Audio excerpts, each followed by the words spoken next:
the Chinese government was probably a little bit comforted by the fact that Dr. Li has died. And therefore, it can then appropriate Dr. Li's death for its own propaganda purposes. Because, if Dr. Li was still alive, then it can continue to make criticism of the government. Then the government will not be able to actually use Dr. Li in the way that it has. What are they even saying? My chance to go watch Made in China. We play ping pong. Hello and welcome to China Talk, now posted on Lawfare.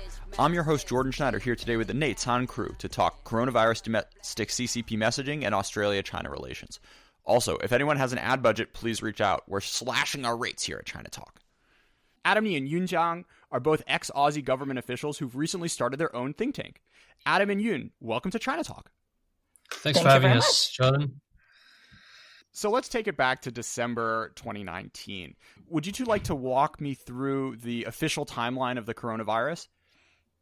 We heard about the coronavirus probably around December. Retrospectively, they detect the coronavirus around early December, late November, I think. And the first thing most people heard about this is actually when people were detained for spreading rumors. So at that time, the virus has not been officially confirmed, but people got detained for spreading rumors.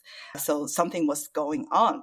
And the only got officially confirmation of the virus outbreak was in mid-January when there was a central directive from Xi Jinping. So that's when everything happened. That's when, we start to shut down cities, we start to seeing building of hospitals, and the government, machinery government start to push all their effort towards containing the virus.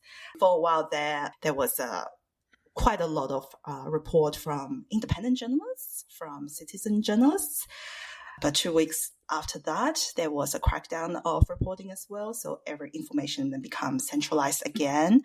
I think the most important points for me are that it was. I think there was an imperative by the local authorities to not report the bad news and to actively suppress the reporting and investigation by Chinese journalists, citizen journalists, and doctors and others.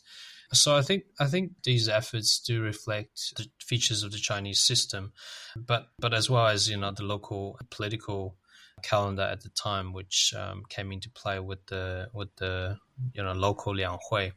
Sure. So let's focus in on that sort of late December, early January period before Xi said that this is actually a big deal and the country is going to need to really change its modus operandi to get a handle on the disease. So, one of the most incredible documents that come out of this is this Renwu article in which Ai Fen, one of the original whistleblowers, a doctor in one of the Wuhan hospitals, which is hardest hit, her sort of telling her story. So the salient quote to me was when she sent out a medical report of someone who had this very curious SARS-like disease, ended up getting called in by her hospital's control department head and got the strongest reprimand of her career. The quote she had of this like Laoban telling her was that, quote, "We can't hold our heads up when we go out for a meeting. The doctor criticized us, saying that she's a professional and she has no principles and no sense of team discipline to go out and stir rumors and stir up trouble." Mm-hmm. So what are the factors, or what is it about the system that ripples down to a local hospital administrator reprimanding one of their longtime practitioners for talking about a potentially new infectious disease? We'll be talking about the case of Dr. Li now a bit later, but I think that the parallel in this case, or in these two cases, is that politics seems to have played a really important part. So, on any other circumstances, you might have the managers, administrators, and the politicians listening to the doctors. But in this case, we see numerous examples of where really politics and bureaucracy and bureaucratic factors rather play an important part. So in this case, it's about not stirring trouble to prevent the flow of bad news upward. I really do think that the early misstep is not just local authorities suppressing whistleblowers or individual doctors, but it's a result of some systemic issues of the Chinese system. We also need to think about this more broadly, because really no one likes to be the bearer of bad news. And we have seen cases not just in China but elsewhere that the messenger of the bad news gets all the downside risks, but no rewards, so no upside rewards. And speaking truth to power has always been a very dangerous action for individuals. Of course, the prevailing incentive in China and elsewhere is to reduce major problems to minor ones, and minor ones to nothing. So mentality of 大事化小，小事化了. And the thing is that most of the time the problems do go away by themselves, but occasionally they turn into bigger problems, such as this case. And whistleblowers such as Dr. Li or Dr. I, well, they generally pay a severe and negative consequence for their actions. It is even more so the problem in China because there is no freedom press. And going against the government directly can, one, get you blacklisted for future employment, and two, you may even get jailed. So those kind of pressure is not present in some other countries where there is democracy. But even in democratic countries, whistleblowing and speaking truth power is difficult as well. Totally. I mean, just being on Twitter these past few days, seeing American nurses being fired because they complained that they're not, that their hospital administrators are upset with them wearing their own masks is sort of the same dynamic, except that video is allowed to go viral, and the sort of, the time it gets that these issues get processed is much faster because there is a more open media environment. It's so depressing. Yes. Well, when we first, looking at things in China, we thought, the authoritarian government is not handling this very well. It's quite depressing, the consequences coming out of it. And now we're seeing a lot of same mistakes being repeated in the United States, in Australia. It is very, very depressing. So let's talk about the second whistleblower, Liang, who unfortunately passed away and has now become a real tug of war in the internal domestic propaganda space. So what happened there, and how is the government trying to neutralize the example he set? Well, I think the Chinese government was probably a little bit comforted by the fact that Dr. Li has died. And therefore, it can then appropriate Dr. Li's death for its own propaganda purposes. Because, if Dr. Li was still alive, then it can continue to make criticism of the government. Then the government will not be able to actually use Dr. Li in the way that it has. Yeah. But because Dr. Li has died, it can no longer voice its oppositions anymore. Then I guess from government's perspective, that is a time when you can really use Dr. Li to show Dr. Li as a national hero, a martyr, which is the things, the framing we're seeing right now. I think there's two sides to this. On the one side, the death of Dr. Li led to an outpouring of grief and frustration among the Chinese netizens. And, I was awake that night on following Chinese social media, and certainly it's been a long time since I last saw that kind of outpouring of anger towards the authorities. So I think Dr. Li has become a really important figure in the current narratives about the virus.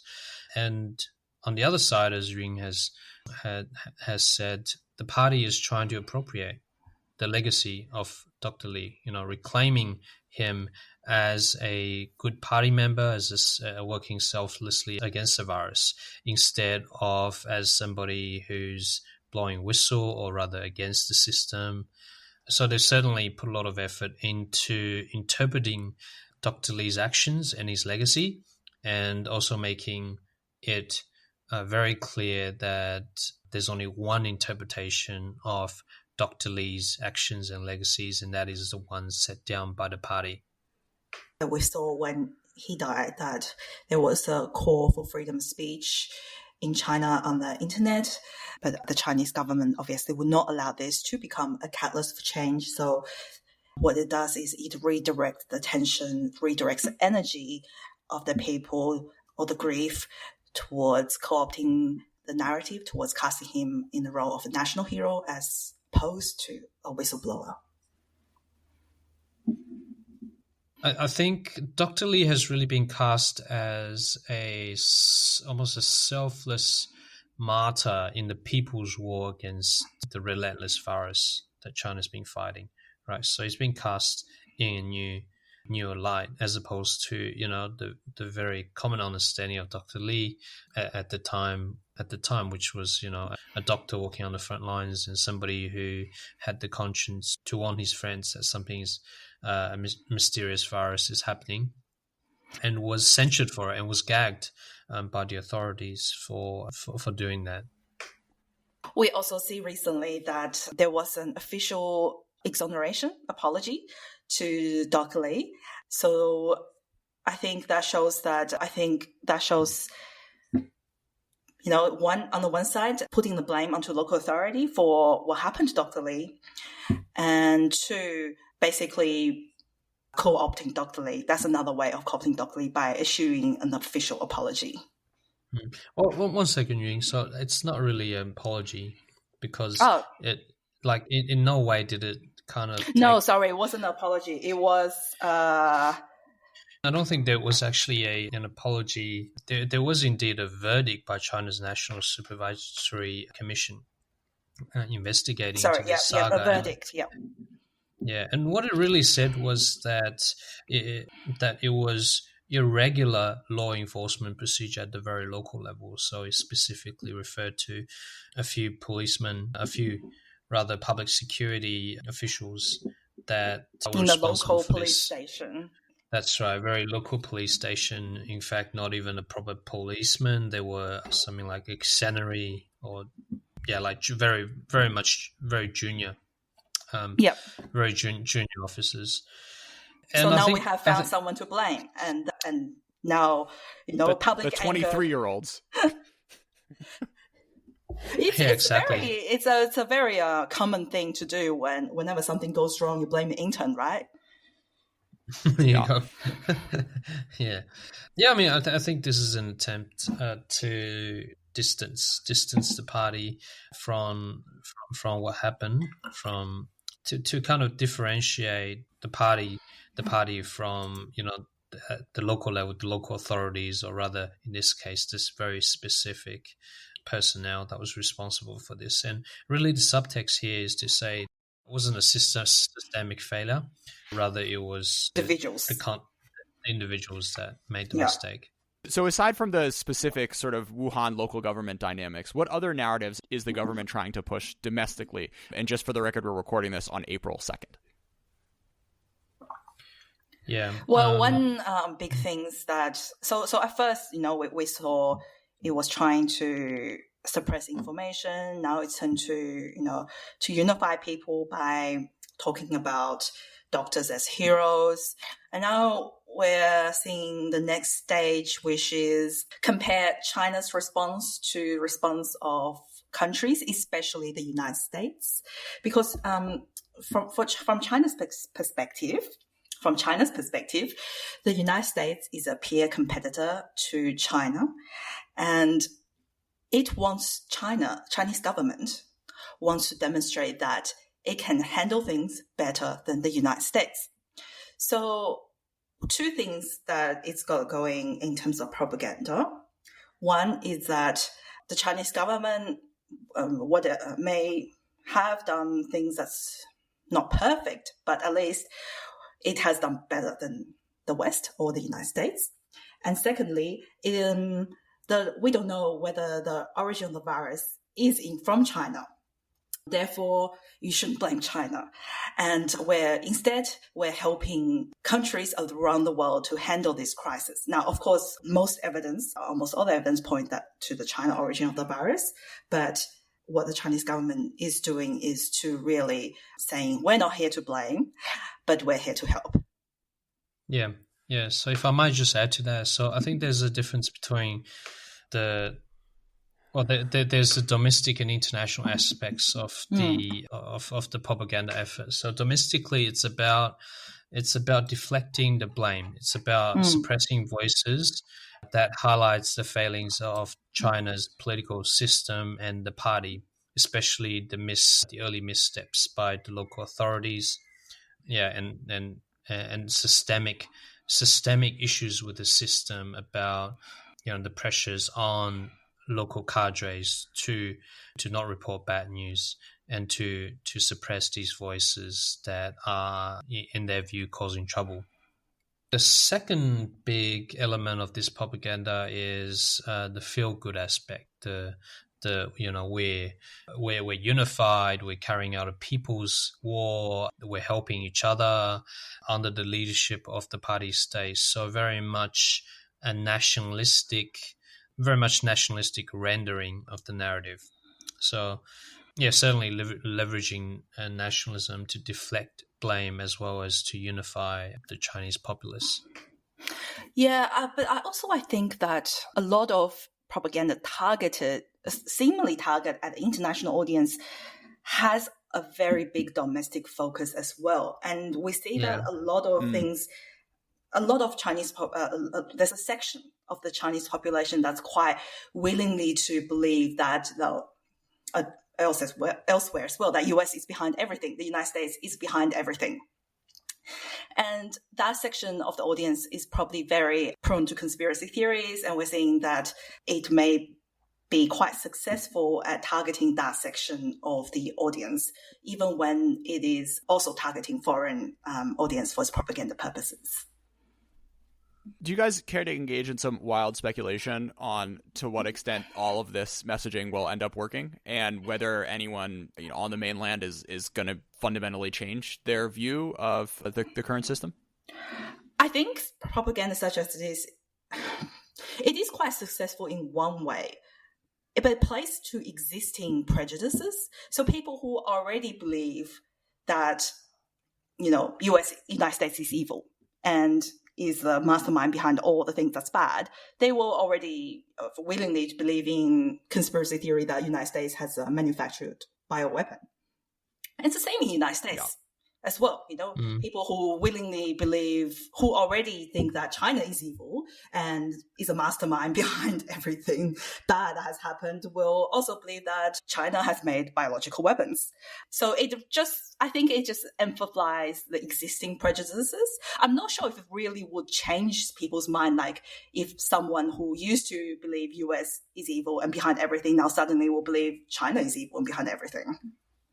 China's effort of introducing doubt as to where the virus comes from, I don't think it's very convincing for anybody that's following the virus, that has been reading the news.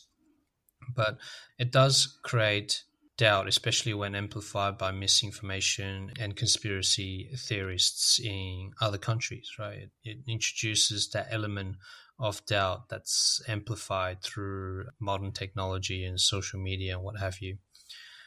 Conspiracy theories are often called by the state, by the government to promote certain views. I think with regards to the origin of the virus, it probably would work more successfully domestically than internationally, because if you are in China, you probably don't want the virus to be originated in China either. So they probably already have an inclination to want to believe that the origin of the virus is elsewhere. So do you think this experience of the virus changes at all Xi's mindset or the way the government goes about its work? Yeah, I think there's two aspects to it. The first aspect is about control, and that is about the government's ability to ensure that it can watch what the population is doing. So in this case, I think the lesson that, one of the lessons that Beijing got was we really have to understand what is happening on the local level in terms of public health, and that kind of argues for more data, for more surveillance, for more reporting, for more technology that helps the central government keeps track of individuals as well as its local cadres. So I think that argues for a more pervasive surveillance system. The other one, of course, is more internationally focused, and that is, I think, COVID-19 is impressing on Chinese leaders the idea that the world is not going to always be as interconnected and globalized as it is 6 months ago, as it is today. There could be radical changes in a very short period of time that breaks these connections. So are you saying it may lead to more intentional decoupling? Intentionally, yes, perhaps, but more so in terms of resilience, I think, or self-reliance. I think, China very much believes, or Chinese leaders rather, very much believes in the idea of self-reliance, and I think the economic and supply chain, and also travel challenges that's created by COVID-19 is going to emphasize that. The 2 points you've raised are very good, and we're also seeing this trend elsewhere, not just in China, but I suspect more so in China. One is about control. Now we let the control genie out of the bottle, that it's very hard to put it back. Surveillance efforts, controlling of the population, of where they're going, of enforcing them to stay at home. I think those are the things that the Chinese government probably will take notes about. And we're also seeing elsewhere, including Australia, that, we're seeing a lot of increased police powers as well. Law enforcement agencies getting more power. So this state versus individual liberty issue is probably going to be quite prominent. Second one you talked about was about trade and self-reliance. And we're seeing a lot of calls, not just in China, but also in a lot of other countries, about supply chain, about being self-reliant, including for things like essential medical supplies. And even on the individual level, now all the seeds are sold out. I'm talking about gardening here. All the seeds are sold out in stores because people are suddenly wanting to become self-reliant by planting herbs and vegetables. So that has filtered down through individual level. It seems that, people are just doing everything to be more self-reliant, to be almost like into apocalyptic prepping mindset. Another potential lesson, which may not be taken out of this, is the importance of what Caixin et al. Did in those few weeks where they had sort of freedom to operate and really dig for the truth of what was actually happening. What's your sense of the government's read on that episode in time? There's a way to look at what Caixin et al. In the first few weeks of the virus in Wuhan as this incredible public service of, getting information out of a system which has a really hard time sort of reporting information up and down. So I guess my question is, like, what do you think is the government's take on the role that media played in this, coronavirus situation, and how you think the domestic media environment will evolve moving forward? So Caixin did an incredible job around January when, the outbreak was first publicly acknowledged. There was a lot of reports about the extent of the problem, and also focusing on the sufferings of the people as opposed to state media, which was focused on about heroic efforts by the people, especially the doctors and the construction workers. In terms of how the media landscape in the future, I think we look at one is that the government really cracked down on independent media reporting at the end of January. So clearly it does not like the fact that it does not control all the narrative. What do you think, Adam? I think Caixin did an incredible job at pursuing stories on COVID-19, and some of the stuff that came out was absolutely fantastic. Human stories, investigative reporting that really held the local government to account in piecing together what was said, what was done, official meetings, official documents. So they did a really, really good job in what media in a liberal democracy is meant to do, which is to hold government to account. and inform the public. And for a good 2 weeks, they did that.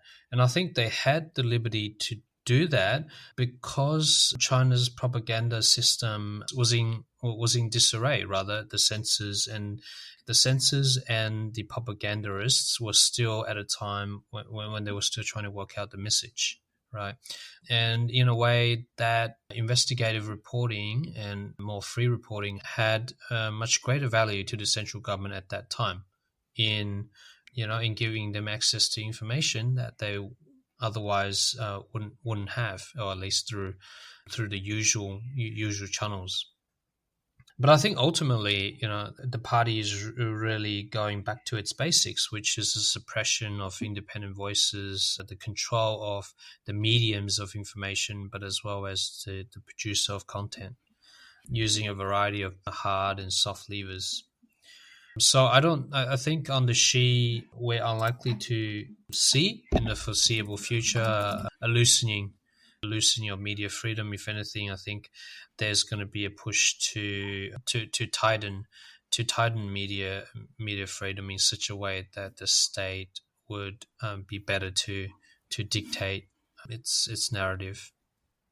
But of course, I think if I could just make one more point here, and that is, I think it's very difficult for the party state to consistently, successfully manage the narrative because of unforeseen events, because of its old concepts of propaganda. It's increasingly getting better, but given the size of China, the diversity of opinion, and the creativity of the people to get around the censors, it's very hard to control a narrative. It takes massive amount of effort. It's also worthwhile to remember that one of the citizen journalists in Wuhan, Chen Qiushi, I think he is still missing or under detention. So clearly the pressure on media has not really eased at all. I think another worthwhile thing to remember with Chinese media is there's also almost a central local tension in media as reflected in political system. So, for example, local media may have to report to local government. So on local issues, they may not as free to report as some other media. So then we have independent media from elsewhere who probably has more degree of freedom to maneuver in a city that it's not based in. So those are some kind of details and tensions that's interesting to see from this COVID-19 episode as well. Let's take a hard left turn and focus a bit on China-Australia relations. So why don't you guys tell me where to start? What are the key dynamics that all the ignorant American listeners should know about what exactly are the salient dynamics between the two countries? Okay, well, China is Australia's biggest trading partner. And what people are concerned about, news about China until recently has almost all about China's economy and our trade with it. Australia sees China's role mostly as a buyer of our exports, and that's mostly in minerals, mining sector.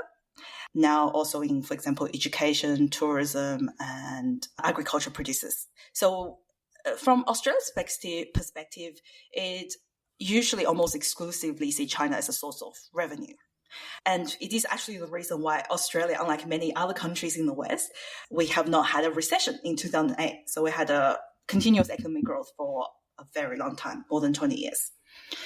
But now, more recently, there has been increased concerns, especially among national security community, about China's role. As it's becoming more powerful, we're seeing more concerns about its exercise of power inside Australia, especially its influence and interference activities. That has been on the news almost every day.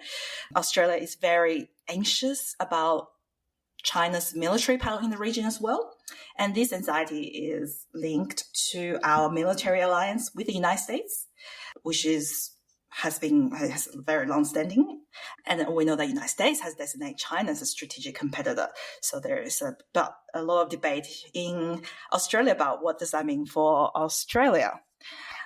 Another angle is that China is also a very large source of migrants for Australia, and Adam and I are both migrants to Australia from China. 5.6% of people in Australia describe their ancestry as Chinese in the last census, which is the highest non-British, non-Australian ancestry. But it's important to actually remember that Australia had a white Australia policy right from the Federation, from when Australia started in 1901 to as recently as 70s. So this racial tension we're now seeing a flaring up of that recently because of COVID as well. What does that mean? What is a white Australian policy? It's a series of legislations and policies and attitude essentially blocking off Asians from migrating to Australia and favouring white European migrants. Yep, so it's mostly immigration policy. So one of the dynamics with such a large population that has a connection to the mainland are these fears of interference and spies and influence on WeChat and social media. You guys recently wrote a report about these issues. I'm curious, first off, maybe starting with, what do you think the CCP's goals are when it comes to influencing Australian opinion, and how good are they at it? The goal of all foreign influence activities is to make foreign governments' policies more favorable to China or to any other country. That's the goal of all influence activities. And that includes legitimate activities such as diplomacy, public communication, and to illegitimate activities, including bribery, coercion, intimidation. But they all share the same goal, which is to make the foreign government enact policies more favorable. What are the key hot points that the Chinese government is trying to influence opinion on? So there is another one target for the Chinese government in particular when it comes to in Australian diaspora, is that they also target at the Chinese diaspora to keep the diaspora loyal to China while minimizing criticism from the diaspora community, because the diaspora community has actually historically been a source of agitation for change and reform inside China. So the Chinese government does not necessarily trust the diaspora community very much. So what it does want is to, the public communication, to keep it loyal, and also use intimidation tactics, including pressuring their families inside China to keep them more compliant to Chinese government's interests. I suppose on a quite general level, China's influence and interference activities are aimed at paving a way for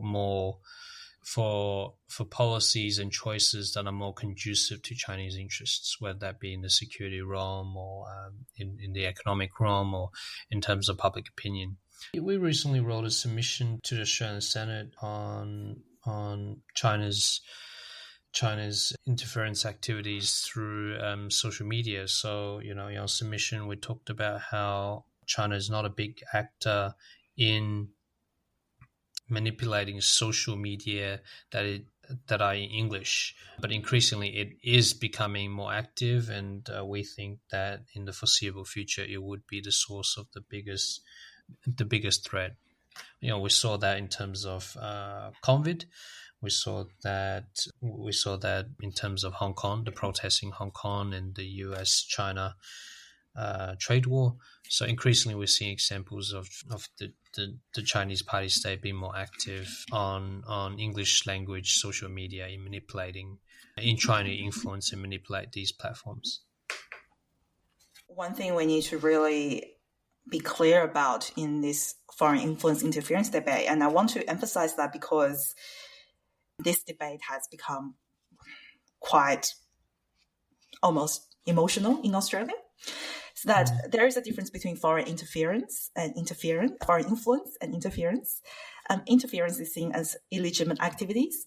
It's a subset of influence activity. So while we're trying to combat interference activities in Australia, we should not necessarily want to stop legitimate influence such as, diplomacy.